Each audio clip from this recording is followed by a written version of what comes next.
Assalamualaikum warahmatullahi wabarakatuh. Perkenalkan, nama saya Syahreza Maulana, NIM 106619089. Di sini saya akan menjelaskan tentang gigi incisif sentral, incisif lateral, dan juga caninus pada rahang atas. Baik, yang pertama yaitu pada gigi incisif sentral rahang atas.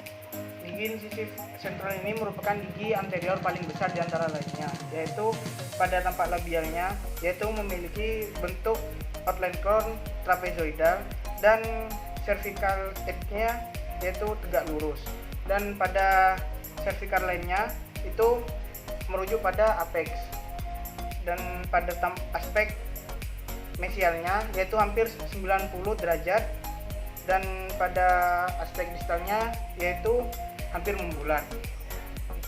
Gigi incisif sentral ini memiliki mamelon, di mana terjadi apabila biasanya baru terjadi erupsi. Pada bentuk lingual.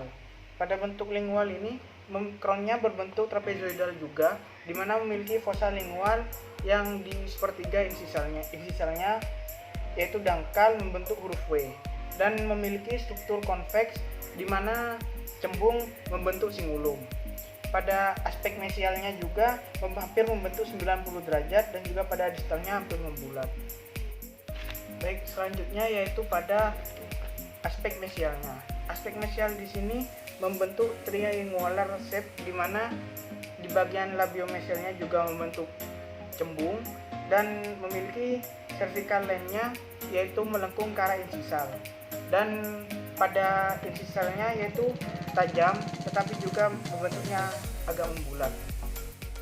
Baik, selanjutnya yaitu pada aspek distal, di mana aspek distal ini memiliki cervical line yang tidak terlalu melengkung dibandingkan pada aspek mesialnya. Untuk aspek distal sudah mirip dengan aspek mesial tadi. Bagian insisal, di mana pada bagian insisal ini outline-nya berbentuk triangular, dan pada bagian sisi mesialnya terlihat tajam, dan di bagian distalnya itu membulat, dan garis insisal di tengah-tengah akar tidak terlihat sebab lebih kecil dari mahkotanya. Baik, yang terakhir yaitu pada bagian akar. Pada akar incisif sentral rahang atas ini berakarnya yaitu satu, hampir berbentuk kerucut, dan ujungnya yaitu meruncing.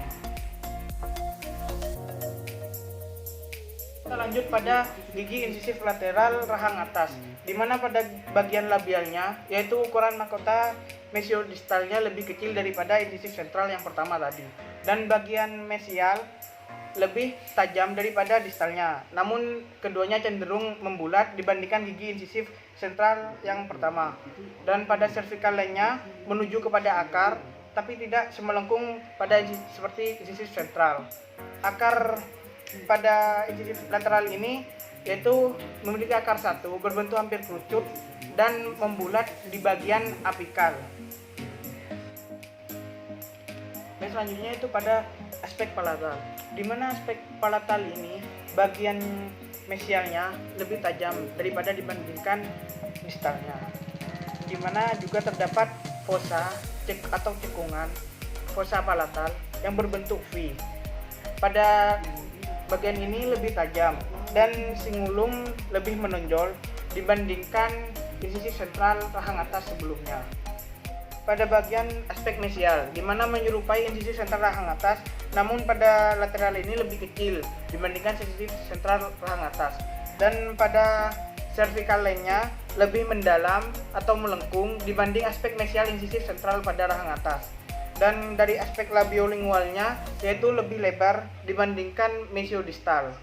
Baik, selanjutnya yaitu pada bagian aspek distalnya, di mana lebih kecil dan konveks daripada mesial yang tadi, dan cervical line-nya tidak begitu semelengkung pada aspek mesial sebelumnya, dan terdapat depression dari mahkota ke akar.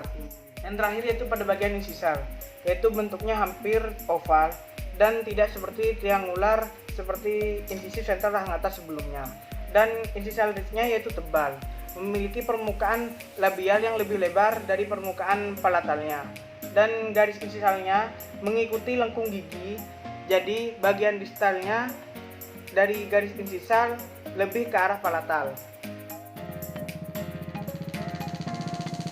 Itu pada caninus rahang kanan rahang atas, di mana gigi caninus ini memiliki akar yang terpanjang dan fungsinya memotong dan mengoyak makanan menjadi lebih kecil, di mana memiliki mahkota dan akar lebih kecil daripada insisif sentral rahang atas.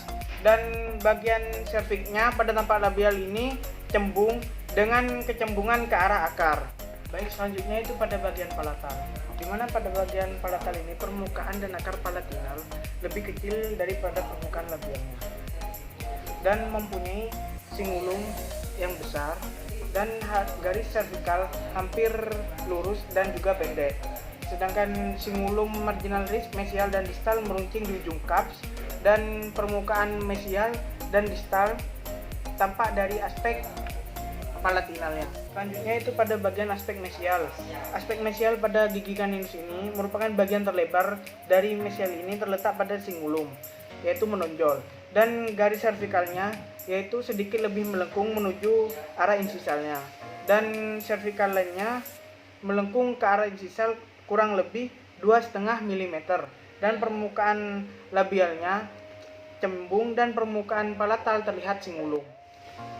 Dan sedangkan pada bagian distal, aspek distalnya yaitu permukaan ini berlawanan dari aspek mesial, di mana garis servikalnya tidak begitu melengkung ke arah insisal seperti pada mesial. Terakhir pada bagian insisalnya. Pada bagian insisal ini memiliki groove labialnya terdiri dari beberapa garis lengkung, yaitu garis lengkung mesi palatal dan juga labial palatal. Dan sedangkan untuk ujung kaps terletak pada garis yang membagi garis lengkung, yaitu antara labial dan juga palatal. Sekian penjelasan dari saya, kurang lebihnya mohon maaf. Wassalamualaikum warahmatullahi wabarakatuh.